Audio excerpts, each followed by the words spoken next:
Welcome to USTC360. I'm Ginger Chang. Today, I report to you from the Tzu Chi New York chapter office to bring special coverage to you in the wake of Superstorm Sandy. Sandy is considered one of the worst storms to hit the U.S. eastern seaboard. At least 100 deaths in the U.S. have been linked to this storm. Residents in both New Jersey and New York have been facing a huge range of crises, especially for the coastal communities. Fortunately, Tzu Chi Volunteers have been vigilantly providing assistance at these key locations. We'll first go to the neighborhood of New Dorp on Staten Island.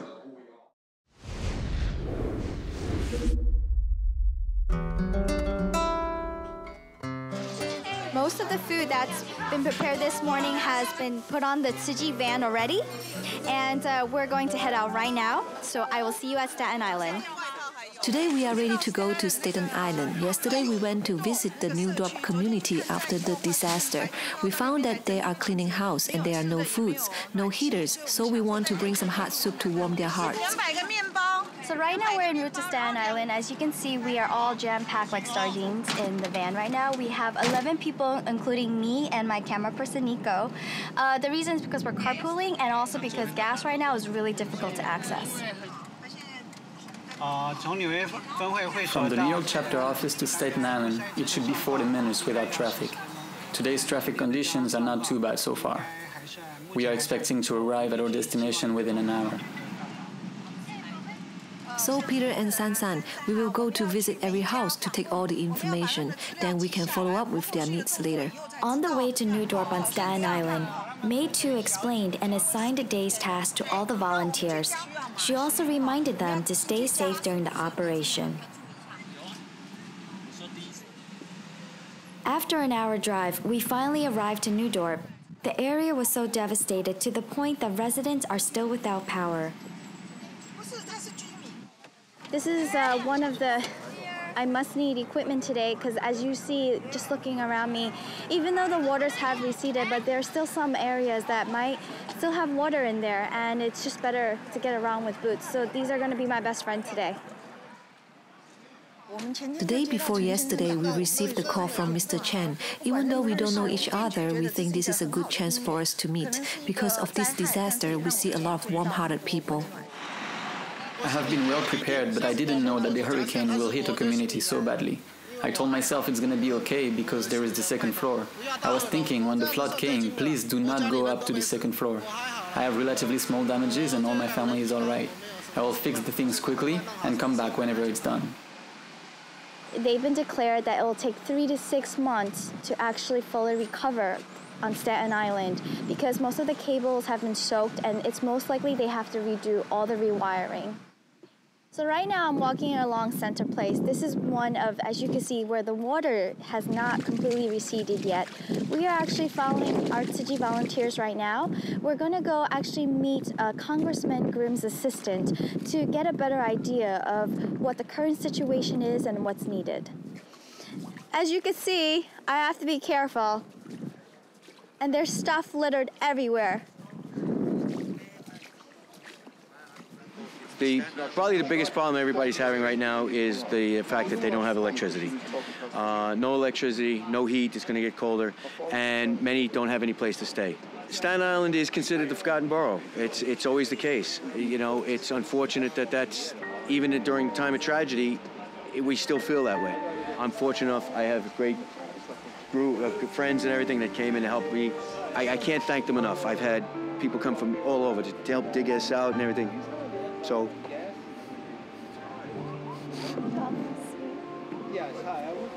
It's been a little tough. Anyone need a hot soup? We bring the soup from Queens. After we came in here to help, we see a lot of different people from different groups. They deliver pizza and hamburgers. Then we bring hot soup. It's the accumulation of love. It's a huge strength of warmth. You know, we just started coming down here. We've been coming, this is our, I think our 4th day coming down here and helping out. When we got down here, the house was, all the water was gone, but it was about 8 feet of water that had been in that house, and they lost everything. And I mean, it's just, I've never seen anything like it in my life. Especially in the nighttime, it seems like blankets and sleeping bags are probably the most needed thing. You know, letting the people down here in Staten Island know that people care. We noticed that many units has come in to help. We want to let them know that not only the Chinese want to help, but the people from other communities, they come here to provide food and warm heart. And they are cleaning up their homes in such cold weather. The most needed is a hot, warm soup.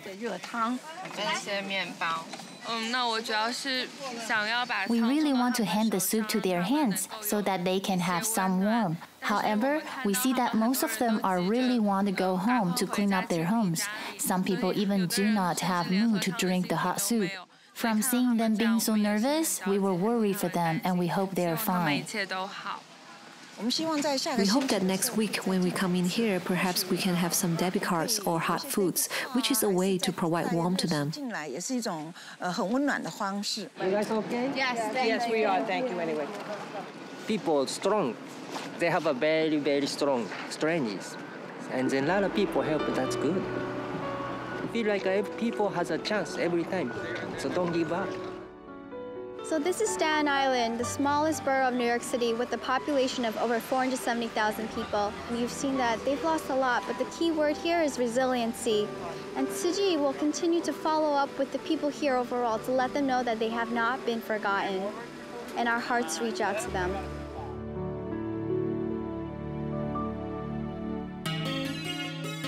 The cost of devastation from Sandy could cost up to $50 billion. Despite these challenges, New Jersey's Governor Chris Christie has engaged on a slow but successful road to restore the Garden State back to normalcy. We went to visit Mayor Joseph Champagne, a previous guest on our show, to see how he is helping the people move forward in South Toms River, the little town with a big heart.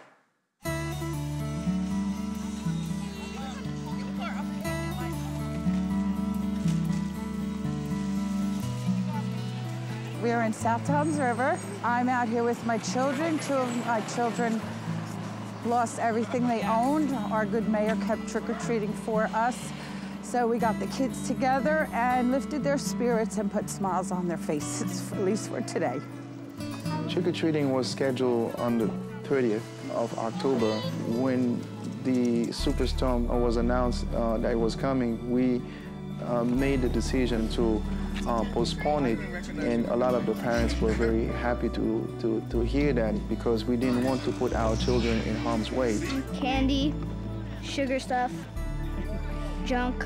My daughters are hard workers, so what their biggest problem is, everything they've ever worked for, they've lost. My daughter's on a second floor, so she can't even get into her home. So every single little thing is just gone. And after the superstorm went through, we had another issue. Are we gonna have the trick-or-treating when 1/3 of our town is still in the dark? We went door to door to speak with parents, and I even had a chance to speak with some of the kids. They said to me that they definitely want to have trick-or-treat. My name's Keith Ketchum. I set up all my Christmas stuff, my Halloween stuff every year for the children. I set up my cones to keep everybody safe, and everything's for the children. To keep everybody safe, to keep everybody in spirits after everything that has gone wrong. Trick-or-treat. They are honorary member of South Toms River from now on, okay? They will always remember South Toms River, because that's all they kept saying. Mom, is South Toms River gonna happen? I said, we have a good mayor.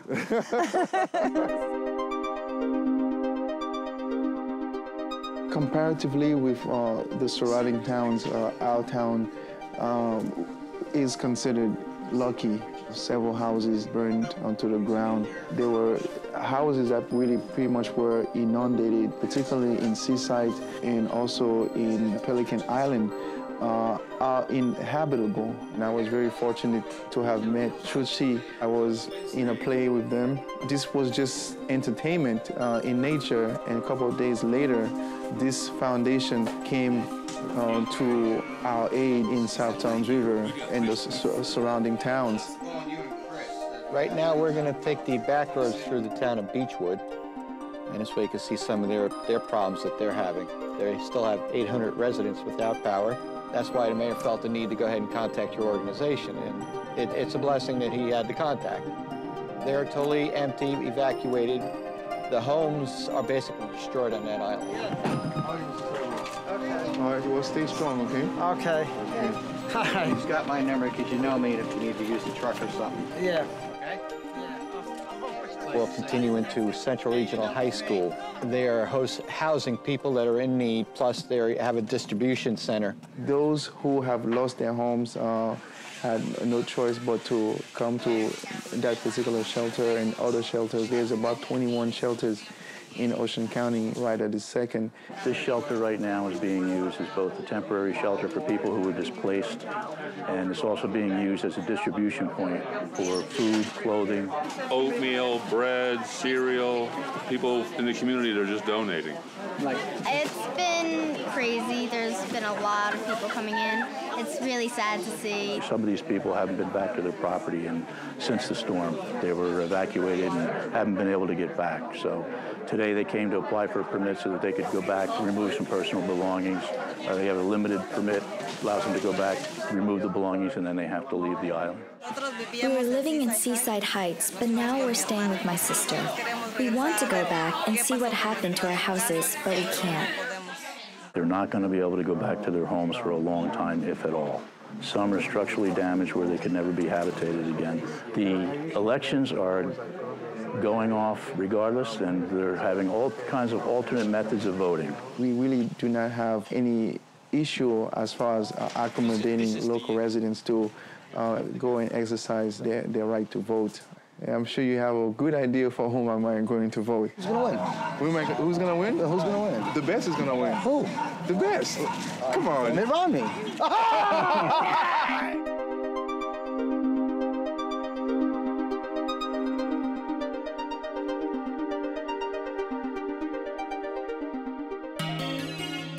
New Jersey Tzu Chi Volunteers actually returned to South Toms River yesterday to provide emergency cash cards, instant rice, and warm blankets to the storm survivors. But we now turn to another storm-ravaged area Tzu Chi has been visiting, the Rockaways in Queens. Many of the residents' homes have become uninhabitable. New York City Mayor Michael Bloomberg estimates up to 40,000 residents will need to relocate overall in New York City. I have May Tu, a Tzu Chi volunteer who has been part of Tzu Chi's Sandy relief efforts all along. Welcome, May. Hi, Ginger. So can you tell me what you recall most from the Rockaways? Yes, and we were there first time. It was dark and freezing. It's around 4 o'clock. Most organizations were leaving. However, we just got in to set the tent to serve a cup of coffee or a cup of hot soup. I think this is most important and efficient effort we can do for them. Indeed it is, and it's a good thing Tzu Chi is there because the people's unity and strength is being tested there. Let's go see how the families are pulling together.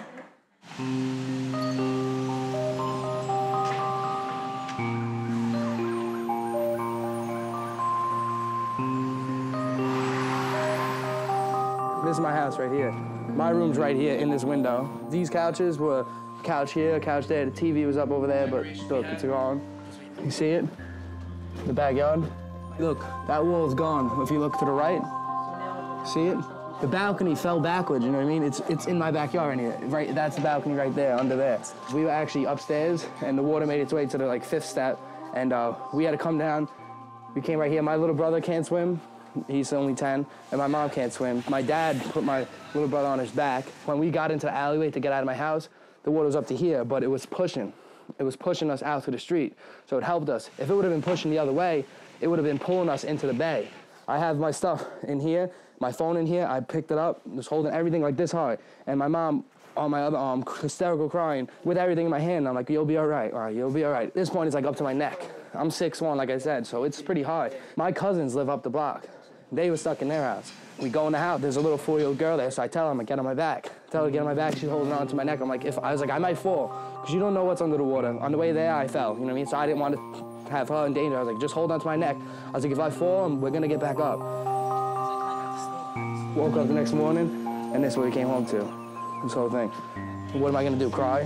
Sit here and cry? What's it gonna do for me? Is it gonna build my house? My tears ain't gonna build my house. Me smiling, me being positive will be, it's just good to be positive and not stress myself out about this. People are saying, oh, I can't wait to have my heat. I can't wait to have my electric. And I'm just thinking like, phew, it's the least of my worries, like heat and electric right now. I have no house. I was like, I have no car. I was like, I have nothing. I was like, I'm broke. So it's very hard. I never thought the day would come where I'd say we were homeless.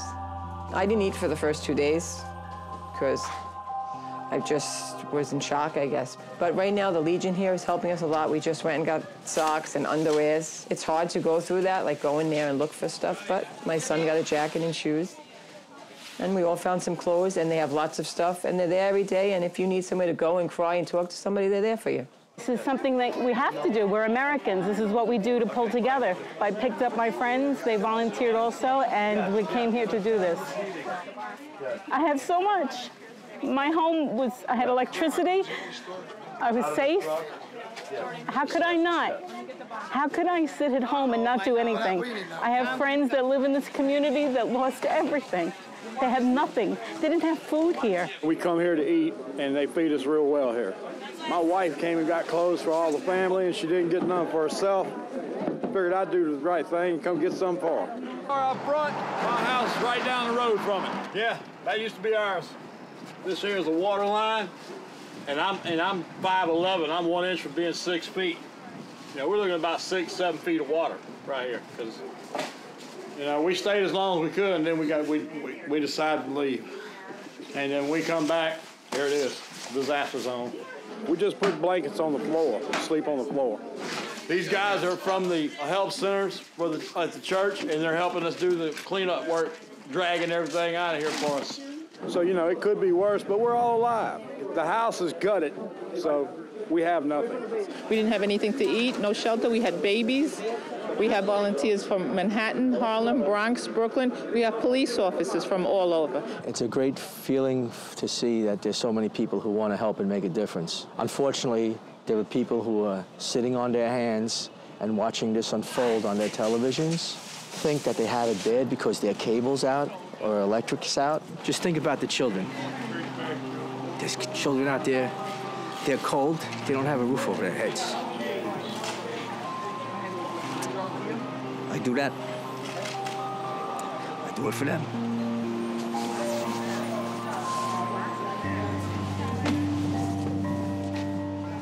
So, I promise, I come back.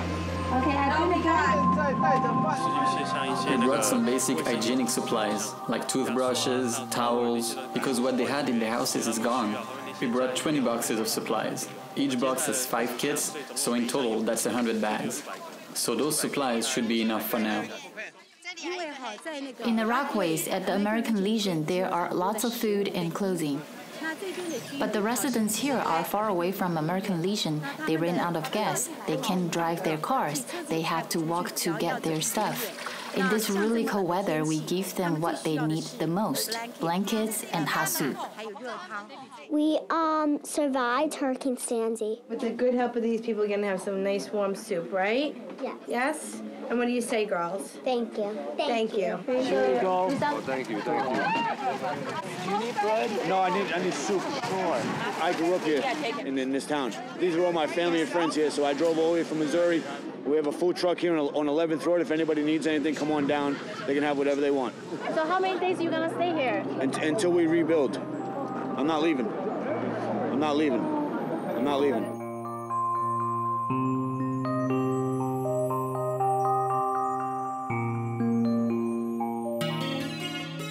Going back to the return to normalcy in New Jersey, we next went to visit Amanda Nashawat, another previous guest on our show. We were surprised to discover that the people of Secaucus were able to recover quite quickly. Right next to Manhattan, across the George Washington Bridge, Sandy has been for New Jersey the worst natural disaster of its history. Although the Secaucus Exchange building wasn't flooded, its 2,000 residents have been without electricity since the storm. Every day, volunteers and members of the town hall go there and provide everyone a warm meal. What we wanted to do was to feed people, because most of the people are actually throwing out all the food that's in their fridge because it's not working. And we created a barbecue for the people that are living at Secaucus Exchange. Our lights went off about 7 p.m. So it's from Monday night. Today is Friday. I'm charging my phone, my laptop, and my mom's phone right now. Like, the community here has honestly gotten closer. From how it used to be, like, nobody barely talked. Now everybody's like communicating with each other. I I feel bad because so many people here are my friends. Some of my friends live here, and I'm serving them food, basically. You feel sorry. We had this one woman call where her mother's 106 years old and needed heat. There's so many volunteers in town, and I think that's the most incredible part. You know, for me, being a young person, I've never been able to really see a situation like this where the entire community is coming together, helping one another, helping elders. We're gonna be there, believe me. We need as much help as we can get. Anything, even if it's a little bit, we said even a little bit helps, so, yeah. And these are all friends. Everybody comes to help. My apartment's gone. Well, I lost everything I own. I got the greatest friends in the world, so stay with him till I find out. I gotta get another place. Start over. FEMA actually has been making its rounds in Secaucus to see where all the damage is and what can be done. Around here is basically where the mayor's house was. This is a major flood zone here. This is where the Secaucus High School is. Well, personally, I lost my own home. I was affected in Irene, and with this last storm, Sandy, I had 8 feet of water through my home, so my home is pretty much destroyed right now. On a larger scale, we still have people that are out of power, people that have no heat. We have about 2,000 residents in that situation now, so we're focusing all of our skills on what's happening out here. If you look behind us, you know, we're feeding 1,000 people today. Around the town of Secaucus, people had to wait up to 8 hours in order to get gas. In some parts of the town affected by the flooding, the curbs are full of furniture, and the residents are now facing other issues. Do not take need for insurance, thanks. Some people, like during the day, came, tried to take stuff. We went down, my mom yelled at someone for trying to take it. Got up to about here, I think. Connor's high school was flooded as well, and he is now spending his time to help his parents clean up their home. Secaucus and many other towns of New Jersey had the chance to receive help right after Superstorm Sandy. 1 week after, the roads, parks, and streets are almost clean, and life is almost back to normal. This week has been a test of faith and of the human spirit for everyone involved. Yet somehow, Tzu Chi Volunteers were able to deliver the necessary aid to the destinations without fail. One of the volunteers to make this happen is Scott Huang, who I have here with me today. Welcome, Scott. Hi, Ginger. So first off, how were you able to get the fuel during the relief efforts? Due to the gas shortage, we got lucky. We got help from the local precinct, which is the 109 precinct. They help us to cut into the line. We don't have to wait for a long line to get gas. Wow, okay. Then what about the manpower? How were you able to get that? We got lucky also. Some of our volunteers, they are very helpful to put the news, post the news on the Facebook, and to encourage our volunteers to responding to our office. And so far, every day they have people calling and say they are willing to be our volunteer to help out too. That's really good. Well, Scott, keep your strength, and thank you very much. Thank you, Ginger. My team and I are exceptionally proud to be part of this experience, to witness the humanity and compassion prevail during these tough times. Our hearts and blessings are with the storm survivors. I'm Ginger Chang, and I'll see you next week.